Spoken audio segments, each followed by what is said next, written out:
स्वभाव है। तो पुष्कर में वहां पर आज से लगभग 27 वर्ष पूर्व हमारी श्रीमद् भागवत माहेश्वरी भवन के उस पांडाल में हुई। और उन्हीं बिरला जी ने मेरी बेंगलोर में है, उनके मन में आया, स्वामी जी आपने कृष्ण कथा सुनाई। जैसे खैराड़े जी के मन में आया कि आपने कंट्री क्लब, गोल्डन डेज में, पगरू में, वृंदावन में, एक बार वृंदावन मुख्य यजमान के, अब फिर से इस रमण रेती रिसोर्ट में, उनके मन में भी यही भाव आया, अब बेंगलोर में आप राम कथा और सुनाइए। लेकिन स्वामी जी भागवत कथा तो मैंने पांडाल में सुनी जहां 5000 लोग, 4000 लोग बैठते थे, लेकिन ये जो राम कथा है, ये स्वांत सुखा, ये तुलसी रघुनाथ गाथा, ये तो मैं अपने कोठी में, बंगले में, जहां केवल लिमिटेड लोग रहेंगे, मेरे पारिवारिक लोग, आरटी नगर बेंगलोर, वहां मेरी राम कथा। ड्राइंग हॉल था बड़ा, और आपको मैं वो घटना स्मरण दिला रहा हूं, मुझे याद आ रही है कि जो पंडित जी सुबह पूजा कराते हैं ना, जैसे यहां आपने पूजा की, तो राम कथा में हनुमान जी की गद्दी लगती है, हनुमान जी का चित्रपट, गद्दी लगती है।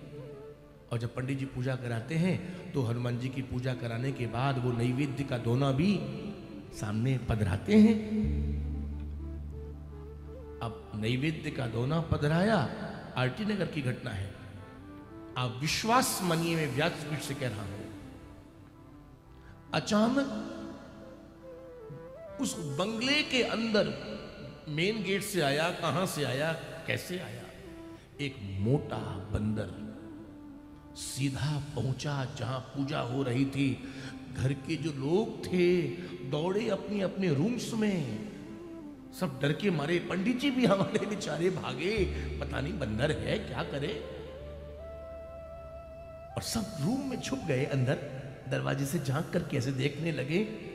और क्या सीन था वो मुझे बताया, फिर स्वामी जी वो बंदर हनुमान जी की जहां गद्दी थी उस गद्दी पर बैठा बंदर, और बैठने के बाद जो नैवेद्य का दौना था उसमें केले का फल था, बड़े मजे से छिलका उतारता है, केला खाता है, और पूरा साफ करके केला विला जो भी नैवेद्य था बड़े ठाठ से चलता हुआ बाहर चला गया।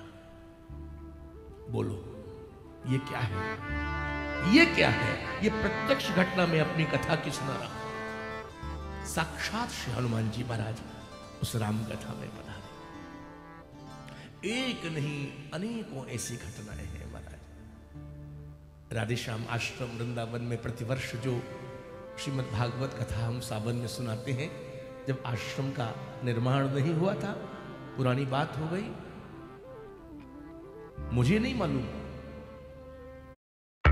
और ट्रेडर साहब ये प्रॉब्लम सॉल्व करना पसंद